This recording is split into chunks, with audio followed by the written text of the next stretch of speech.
Kejari Buruh minta BPKP Maluku segera audit kerugian keuangan negara kasus MTQ Buruh Selatan.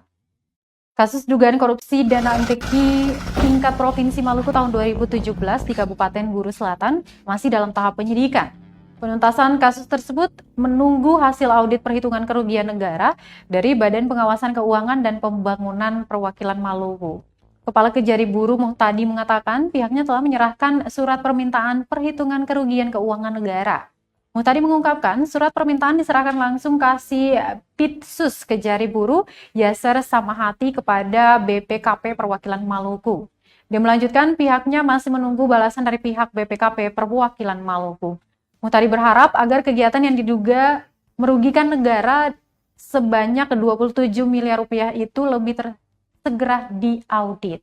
Seperti diberitakan sebelumnya Tribuners, pada tahun 2017 terdapat pemberian hibah uang kepada LPTQ Kabupaten Bursel senilai 26 miliar 270 juta rupiah untuk pelaksanaan kegiatan MTQ tingkat Provinsi Maluku yang ke-27. Pemberian hibah ini berdasarkan permohonan proposal dari LPTQ kepada Bagian Keuangan BPKAD pada tanggal 3 Februari 2017. Namun proposal tersebut tidak disertai dengan rencana penggunaan dana. Penyaluran dilakukan dalam 2 tahap, masing-masing senilai 13 miliar 135 juta rupiah dari bendahara pengeluaran BPKAD ke rekening LPTQ Kabupaten Bursel. Berdasarkan hasil pemeriksaan BPK Perwakilan Maluku, ada dana sekitar 10 miliar 684 juta 681.624 rupiah yang tak bisa dipertanggungjawabkan.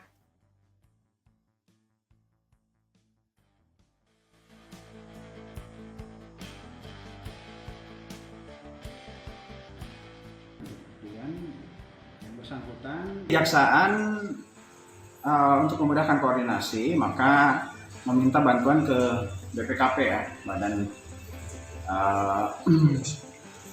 Pemeriksa Keuangan dan Pembangunan Perwakilan Maluku untuk melakukan perhitungan kerugian keuangan negara di kasus MTQ Selatan. Dan surat ini telah diserahkan ke BPKP kemarin pada hari Senin tanggal 26 Juli 2021 oleh Kasih Tindak Pidana Khusus Bapak Yasser Samahati.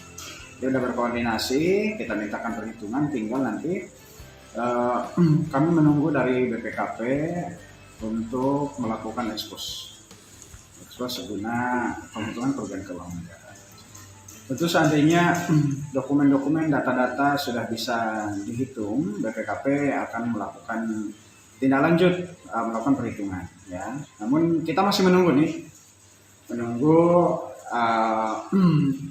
balasan selanjutnya dari BPKP kapan kami diminta untuk melakukan pemaparan di hadapan tim audit. Terima kasih sudah nonton. Jangan lupa like, subscribe, dan share ya.